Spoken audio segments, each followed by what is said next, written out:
Hello friend. तो आज की वीडियो में हम बात करेंगे अमीबा के बारे में। तो यदि आपको सीटेट का एग्ज़ाम देना है और उसमें पेपर 2 में अगर साइंस सब्जेक्ट है आपको, तो इस वीडियो को आप ज़रूर देखिएगा ताकि आपको अमीबा से रिलेटेड क्वेश्चन ना छूटे।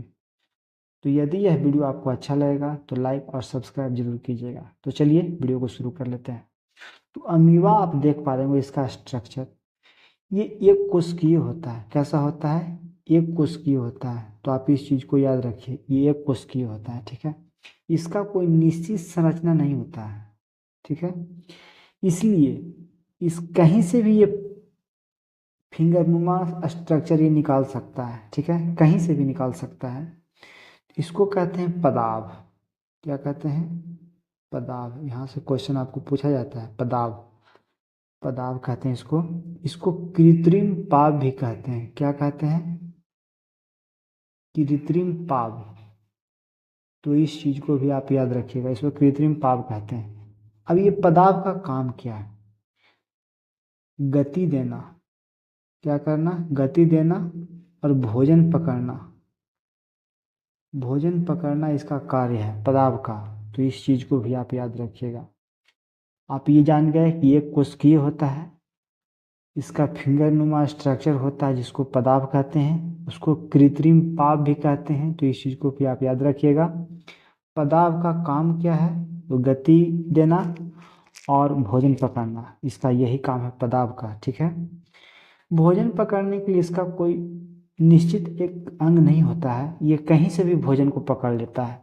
जैसे मान लेते हैं कि यहाँ भोजन पड़ा हुआ है, तो इसको क्या करेगा? चारों तरफ से घेर लेगा, ठीक है। तो इस तरह से भोजन ग्रहण करता है। इसका कोई निष्कासन भी नहीं है, कहीं स्पेशल इसका अंग नहीं है कि निष्कासन होगा, ठीक है। लेकिन जिस अंग में भोजन का पाचन करता है उसको खाद्य धानी कहते हैं। खाद्य धानी कहते हैं इसको। तो आप इस चीज को भी याद रखिएगा।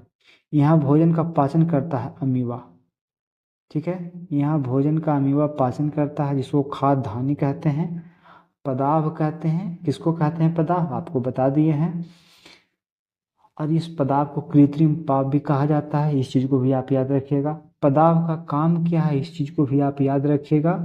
और ये कोशिकीय होता है, इस चीज को भी याद रखिएगा। यह पाया जाता है पानी में, इस चीज को भी आप याद रखिएगा, यह पानी में पाया जाता है।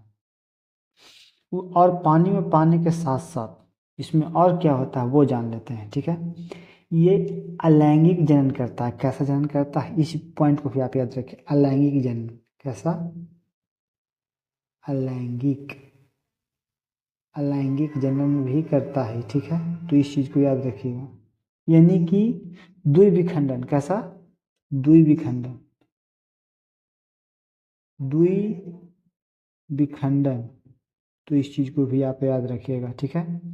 द्विविखंडन आप याद रखिएगा, ये भी एक पॉइंट है। द्विविखंडन इसमें होता है, तो इस चीज को आप जान लिए। यदि यह वीडियो आपको अच्छा लगा होगा तो लाइक और सब्सक्राइब जरूर कीजिएगा।